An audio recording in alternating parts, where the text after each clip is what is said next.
question. Have you ever had a teacher so strict that when they say, any questions? The entire class suddenly decides they understand everything. Not because they actually do, but because survival feels like the smarter option. You know the moment. The footsteps in the hallway get louder, and suddenly 30 children discover the remarkable academic potential of staring very intensely at their desks. Now, imagine being 5 years old, and that teacher is Miss Trunchbull. That's the world of Matilda Wormwood. Now, most people remember Matilda as a tiny girl with an enormous brain.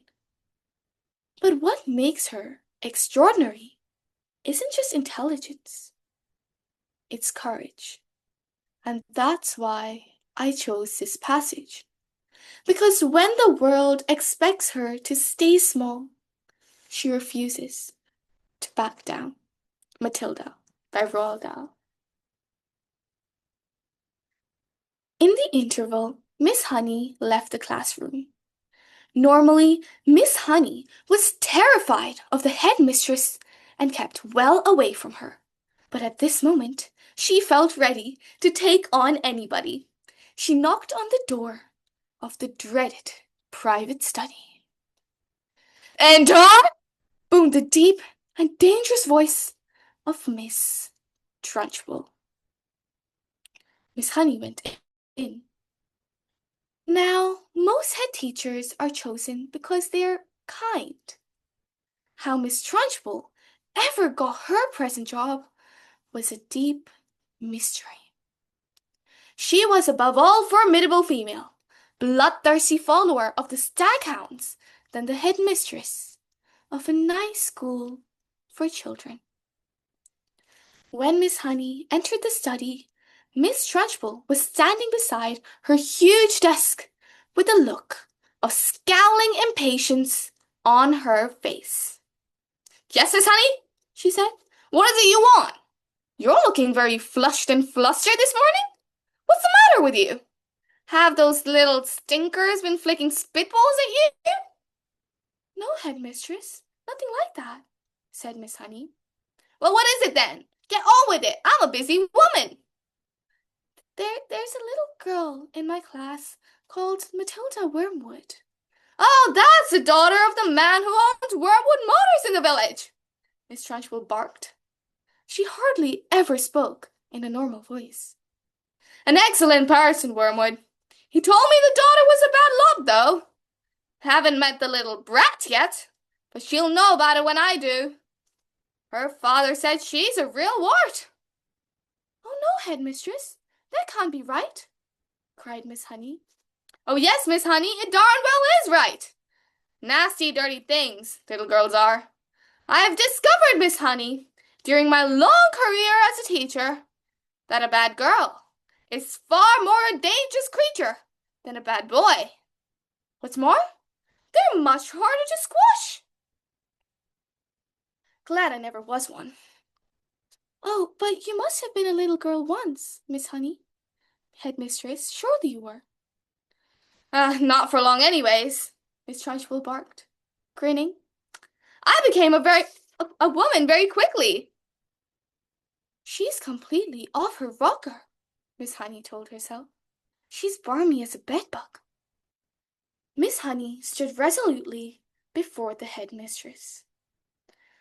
"I must tell you, headmistress," she said, "that you are completely mistaken about Matilda, or her putting a stink bomb under your desk."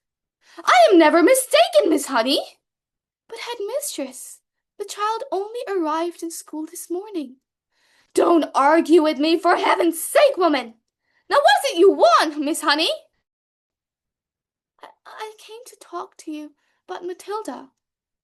Matilda is a genius." At the mention of this word, Miss Trunchbull's face turned purple, and her whole body seemed to swell up like a frog. "A genius!" she shouted. "I have her father's word for it that the child is a gangster." "Her father is wrong, headmistress." "Don't be a twerp, Miss Honey. You have met the beast for only half an hour, and her father has known her all her life." But Miss Honey was determined to have her say, and now she began to describe some of the amazing things Matilda had done with arithmetic. "So, she's learned a few tables by heart, has she? It makes her a parrot!"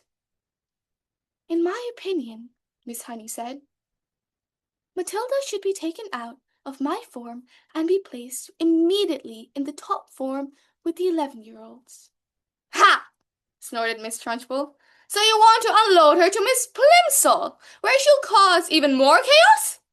My answer is no. Matilda stays where she is. "But headmistress, please." "Not another word!